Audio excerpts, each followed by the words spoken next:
في يوم من الأيام سمع سيدنا المسيح إنه صاحبه لعازر كان مريض.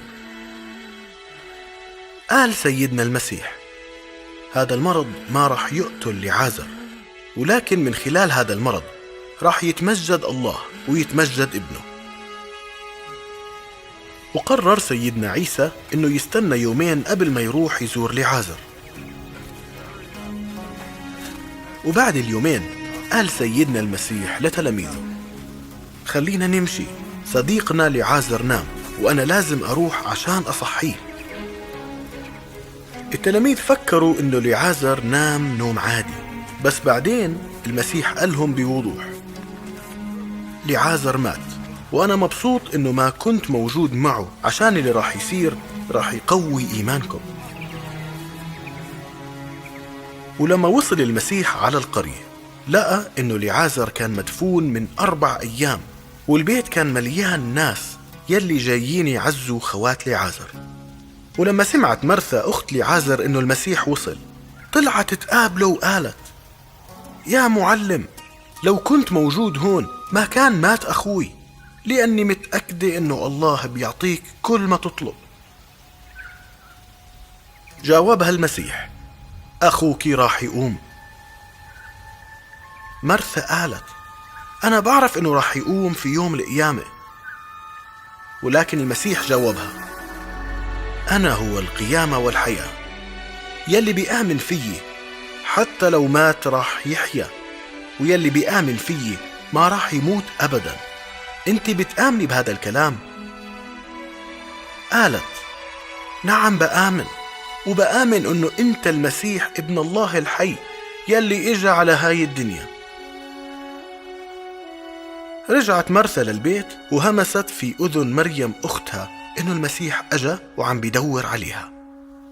طلعت مريم تركض، والناس يلي شافوها فكروا إنها رايحة على القبر ولحقوها، لحد ما وصلت وارتمت عند رجلين سيدنا المسيح وقالت له نفس الكلام يلي قالته مرثا. ولما شاف المسيح مريم تبكي والناس معها عم تبكي، حزن كثير وبكى، وسأل عن مكان القبر يلي مدفون فيه لعازر. المسيح راح لقبر لعازر يلي كان عبارة عن مغارة وعليها حجر كبير.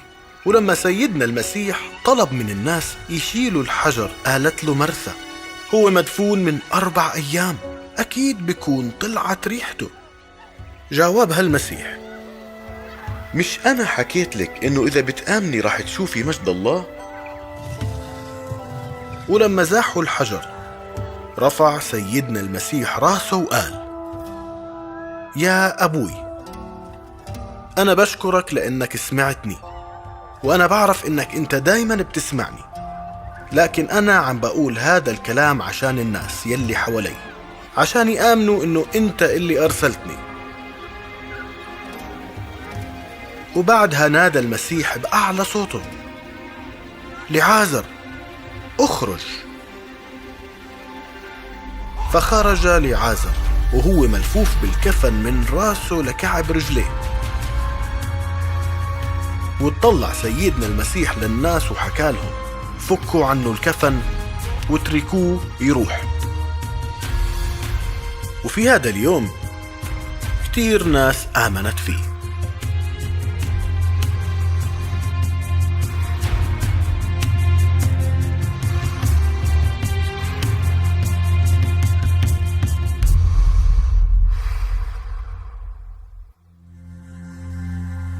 لما سيدنا المسيح عرف إنه لعازر مريض، ليش قرر إنه يستنى يومين قبل ما يروح ويشوفه؟